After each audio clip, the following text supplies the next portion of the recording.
नमस्कार दोस्तों, मेरा नाम है रजनीश। स्वागत करता हूं आपका हमारे YouTube channel connecting India exam solution में।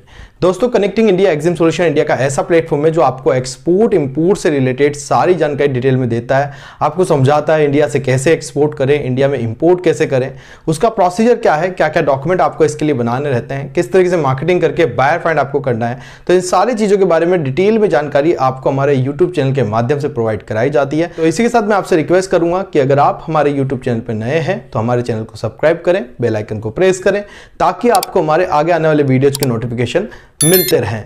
दोस्तों, आज के वीडियो में बढ़ते आगे बात कर लेते हैं इंडिया से बांग्लादेश एक्सपोर्ट करने के बारे में। जी हां दोस्तों, बांग्लादेश जो है इंडिया के करीब करीब 5 राज्यों से अपनी बॉर्डर शेयर करता है और इसी वजह से काफी सारा ट्रेड भी हमारे लिए इजी हो जाता है बांग्लादेश में करना। बाई रोड अगर एक्सपोर्ट की बात करें तो सबसे ज्यादा एक्सपोर्ट हमारा बांग्लादेश को जाता है, इसके अलावा जो है भूटान और नेपाल को भी रहता है। बट जो बांग्लादेश है वहां से वेस्ट बंगाल का जो बॉर्डर लगता है वहां से सबसे ज्यादा एक्सपोर्ट होता है। पूरा वेस्ट बंगाल से काफी सारे प्रोडक्ट जो है बांग्लादेश के अंदर एक्सपोर्ट किए जाते हैं। और बांग्लादेश में एक्सपोर्ट करने का सबसे बड़ा फायदा यह भी है कि हम 3 मोड से वहां एक्सपोर्ट कर सकते हैं। बाय एयर भी कर सकते हैं, बाय रोड भी कर सकते हैं और बाय शिप भी कर सकते हैं। इसलिए बांग्लादेश में काफी ज्यादा इंपोर्ट हमारे प्रोडक्ट होते हैं। और हम जब वेस्ट बंगाल से हैं तो वेस्ट बंगाल में बंगाली बोली जाती है, बांग्लादेश में भी बंगाली बोली जाती है। तो उस रीजन से भी इंडिया और बांग्लादेश के अंदर काफी सारी सिमिलरिटीज है। तो वहां पे भी इसी वजह से हमारे प्रोडक्ट जो है एक्सपोर्ट करने में बहुत ईजी हो जाता है इंडियन लोगों को और बहुत अच्छे से जो है काफी सारे प्रोडक्ट हम एक्सपोर्ट बांग्लादेश के अंदर कर पाते हैं। तो आज की वीडियो में बात कर रहे हैं कि बांग्लादेश आप क्या एक्सपोर्ट कर रहे हैं, कितना एक्सपोर्ट हम टोटल कर चुके हैं 2022-23 के फाइनेंशियल ईयर में, किस प्रोडक्ट का कितना एक्सपोर्ट हो रहा है और अगर आपको बांग्लादेश एक्सपोर्ट करना है तो क्या डॉक्यूमेंट बनाने और उसका प्रोसीजर क्या रहेगा। तो ये सब जानकारी अगर आपको चाहिए तो आप वीडियो को एंड तक देखें जिससे कंप्लीटली आपको ये सारा प्रोसेस समझ में आ सके। तो चलिए दोस्तों, वीडियो को शुरू करते हैं।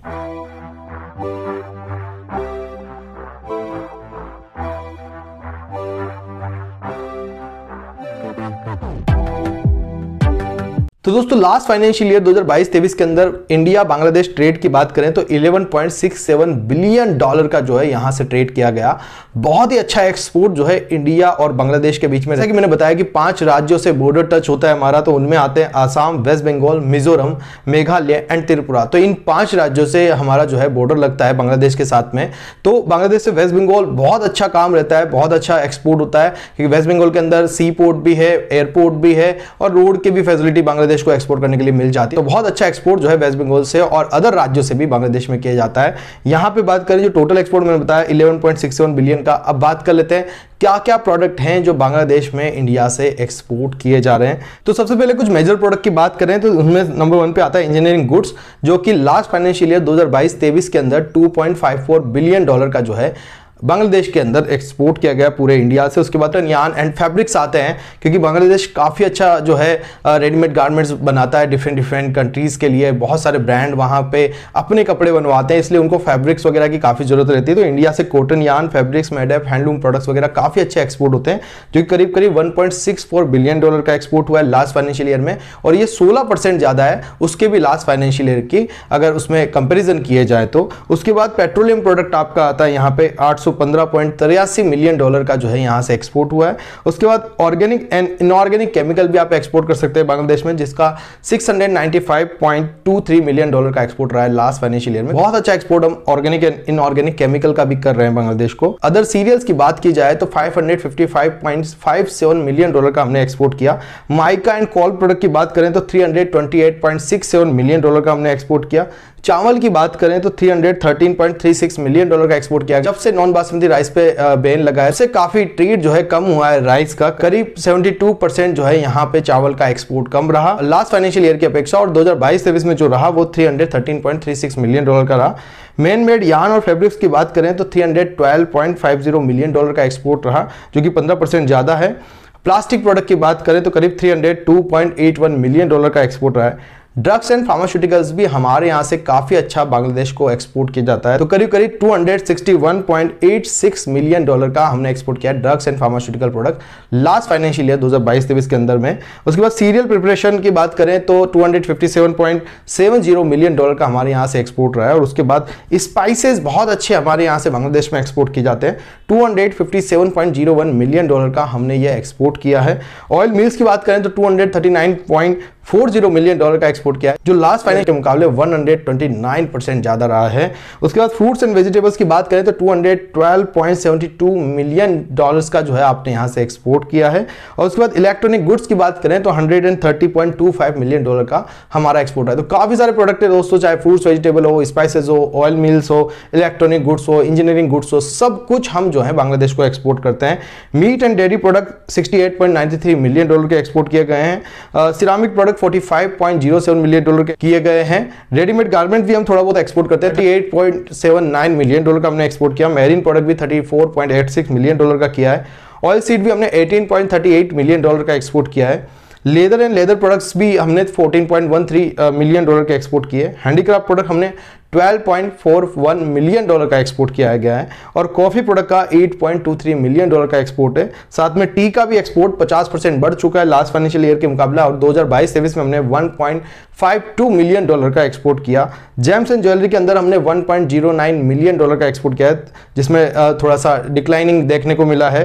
टोबैको प्रोडक्ट भी $500,000 का हमने यहाँ पे एक्सपोर्ट किया है। और कारपेट के अंदर भी हमने $20,000 का एक्सपोर्ट किया है। कैशू की बात करें तो $10,000 का हमने जो है इंडिया से बांग्लादेश एक्सपोर्ट किया है। तो ये थे कुछ प्रोडक्ट्स एंड कमोडिटीज जो हम रेगुलर बेसिस पे बांग्लादेश को एक्सपोर्ट करते हैं। अगर आप भी इन प्रोडक्ट में डील कर रहे हैं तो आप भी आराम से जो है बांग्लादेश को एक्सपोर्ट कर सकते हैं। Different fruits, vegetable, carpets, chemical products, engineering product, electronic items या फिर कोई मैनमेड यार्न, फैब्रिक्स वगैरह, सब कुछ आप बांग्लादेश में एक्सपोर्ट कर पा रहे हैं। चावल वगैरह भी आप बांग्लादेश में एक्सपोर्ट कर पा रहे हैं। तो ये तो कुछ प्रोडक्ट जो मैंने आपको बताया। अब बात कर लेते हैं, अगर आपको इंडिया से बांग्लादेश एक्सपोर्ट करना है तो क्या क्या डॉक्यूमेंट आपको इसके लिए बनाने रहेंगे। तो दोस्तों यहाँ डॉक्यूमेंट की बात करें तो डॉक्यूमेंटेशन में बात करें, सबसे पहले आपको जीएसटी सर्टिफिकेट ले लेना है। जब आप जीएसटी सर्टिफिकेट ले लेंगे उसके बाद आपको जो है बैंक से आईडी कोड लेटर लगता है, इंपोर्ट एक्सपोर्ट कोड लगेगा इसके अंदर। फिर आपको आरसीएमसी लेना है। आरसीएमसी जो भी प्रोडक्ट आप एक्सपोर्ट कर रहे हैं उसी ईपीसी का, उस प्रोडक्ट से रिलेटेड जो भी ईपीसी है उसी का ही आपको रजिस्ट्रेशन का मेंबरशिप सर्टिफिकेट लेना पड़ेगा। उसके बाद अगर आप प्रोसेस फूड में डील कर रहे हैं तो एफएसएसआई लाइसेंस आपको लेना पड़ेगा, जो कि एक सेंट्रल लाइसेंस रहेगा एफएसएसआई का, फूड सेफ्टी का। और अगर आप बायर की तरफ से कोई lab report, test report demand में रखी गई है तो वो भी आपको बायर से पूछना है और वो सर्टिफिकेशन आपको करवाना है। स्पेशली सर्टिफिकेट ऑफ ओरिजिन का बांग्लादेश के अंदर आपको खास करके ध्यान रखना है कि 3 तरीके के एग्रीमेंट हमारे बांग्लादेश के साथ में, तो आपको पता करना है कि कौन सा सर्टिफिकेट ऑफ ओरिजिन जो है बांग्लादेश को चाहिए। जनरली साफ्ता सर्टिफिकेट ऑफ ओरिजिन में बांग्लादेश में दिया जाता है। तो इन सब सर्टिफिकेट वगैरह के बारे में पता करें। कुछ डॉक्यूमेंट आपके ड्यूरिंग द शिपमेंट बनेंगे, जैसे आपका proforma invoice, commercial invoice, shipping bill, fumigation certificate, phytosanitary certificate and certificate of origin. साथ में आपका bill of lading, by air जाएगा तो एयरवे बीएल, बाय सी जाएगा तो सीवे बीएल, बाय रोड जाएगा तो बिल्टी से ही आपका काम हो जाएगा। इनवॉइस पैकिंग लिस्ट वगैरह, सर्टिफिकेट ओरिजिन एंड फ्यूमिगेशन या पाइथो वगैरह जो भी रिक्वायर है वो सब डॉक्यूमेंट आपको अपने बायर को भिजवाने रहेंगे। तो ये सब डॉक्यूमेंट आपको बनाने रहेंगे जब भी आप किसी भी प्रोडक्ट का अगर यहाँ से एक्सपोर्ट करेंगे।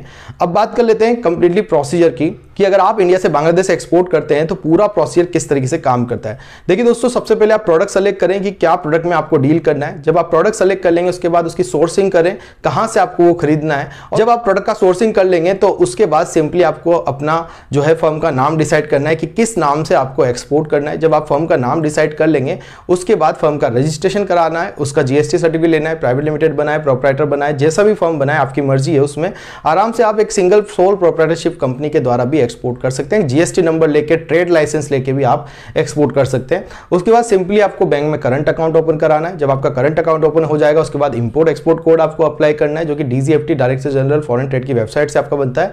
जब आपका इंपोर्ट एक्सपोर्ट कोड बन जाएगा उसके बाद आपको एडी कोड लेटर लेना है बैंक से, और एडी कोड लेटर लेने के बाद आपको आइस गेट या पोर्ट रजिस्ट्रेशन यहाँ पे कराना रहेगा। जब आपका पोर्ट रजिस्ट्रेशन कंप्लीट हो जाए, जिस भी पोर्ट, एयरपोर्ट या बॉर्डर से आप एक्सपोर्ट करना चाहते हैं वहां पे सीएच अपॉइंट करें, जो कि एक कस्टम हाउस एजेंट होता है। आपका प्रोडक्ट जब भी एक्सपोर्ट होगा तो कस्टम में उसकी चेकिंग कराने की जिम्मेदारी उसकी रहेगी, और जो भी पोर्ट पे डॉक्यूमेंट बनेंगे वो सब कुछ सीएचए के माध्यम से ही बनाए जाएंगे। जब आप सीएचए अपॉइंट कर लेते हैं उसके बाद बायर फाइंडिंग का प्रोसेस चालू करें। जब बायर आपको मिल जाए, आप बायर को प्राइस दें। प्राइस देने के बाद जब ऑर्डर मिलता है तो उससे आप पेमेंट डलवाएं एडवांस, और एडवांस पेमेंट आने के बाद या एलसी आने के बाद, लेटर ऑफ क्रेडिट बेस में जनरली बनता है आजकल बांग्लादेश से, तो बहुत सेफेस्ट पेमेंट टर्म से अगर एलसी पे काम किया जाता है तो, पर प्रॉपर एलसी पे ही आपको काम करना है। आपका बैंक उस एलसी को वेरीफाई करे, उसी एलसी पे काम करना है। और जब एलसी आपके आ जाए या पेमेंट आपका आ जाए उसके बाद आपको शिपमेंट करना होता है, एक्सपोर्ट करना होता है, प्रॉपर सारे डॉक्यूमेंट बनाने होते हैं। आपका सीएचए पोर्ट पे मटेरियल को रिसीव करके बायर को डिलीवर करा देता है। इस तरीके से आपका जो है एक्सपोर्ट यहाँ पे कंप्लीट होता है। जितने भी एक्सपोर्ट के डॉक्यूमेंट आएंगे वो आपको बायर को कुरियर करने हैं शिपिंग बिल को छोड़ के। तो इस तरीके से यहाँ पे आपका एक्सपोर्ट का एक कंप्लीटली प्रोसीजर जो है बांग्लादेश के लिए कंप्लीट होता है। किसी भी तरीके के डॉक्यूमेंटेशन या रजिस्ट्रेशन के लिए आप हमें स्क्रीन पे दिए नंबर पे कांटेक्ट कर सकते हैं। अगर आप सीखना चाहते हैं कंप्लीटली एक्सपोर्ट एंड इंपोर्ट, तो हमारा एक 7 डेज का ऑनलाइन ट्रेनिंग प्रोग्राम हम खास करके आपके लिए लेके आए हैं, जिसमें मैं आपको प्रैक्टिकली सिखाता हूं कि इंडिया से एक्सपोर्ट कैसे करें, इंडिया में इंपोर्ट कैसे करें, उसका प्रोसीजर क्या है, क्या क्या डॉक्यूमेंट आपको बनाने हैं, कैसे मार्केटिंग करना है, buyer finding, live buyer finding करके आपको बताया जाता है कि इस तरीके से बायर ढूंढना है इंटरनेशनल मार्केट में, पेमेंट कैसे एडवांस डलाना है ये भी आपको बताया जाएगा। पूरे ही इस कोर्स के अंदर 7 दिन का कोर्स रहेगा, बहुत प्रैक्टिकल कोर्स रहेगा, जिसके अंदर हम हमारे शिपमेंट भी आपको दिखाते हैं कि हम किस प्रोडक्ट का एक्सपोर्ट कर रहे हैं, कैसे कर रहे हैं, कैसे हम एडवांस पेमेंट ले पा रहे हैं बायर से। ये सारी चीजें आपको प्रैक्टिकली जो है कोर्स के अंदर बताई और सिखाई जाती है। तो 7 दिन का ऑनलाइन ट्रेनिंग सेशन आप घर पे बैठ के ज्वाइन कर सकते हैं, या फिर आप 3 डेज का offline training session Kota Rajasthan में भी आके ज्वाइन कर सकते हैं। ट्रेनिंग के बारे में ज्यादा जानकारी के लिए आप हमें स्क्रीन पे दिए नंबर पे कांटेक्ट कर सकते हैं। आप हमें फॉलो कर सकते हैं सोशल मीडिया पे, जिसके लिंक आपको डिस्क्रिप्शन में मिल जाएंगे। मिलते हैं हमारे नेक्स्ट वीडियो में। Thank you very much.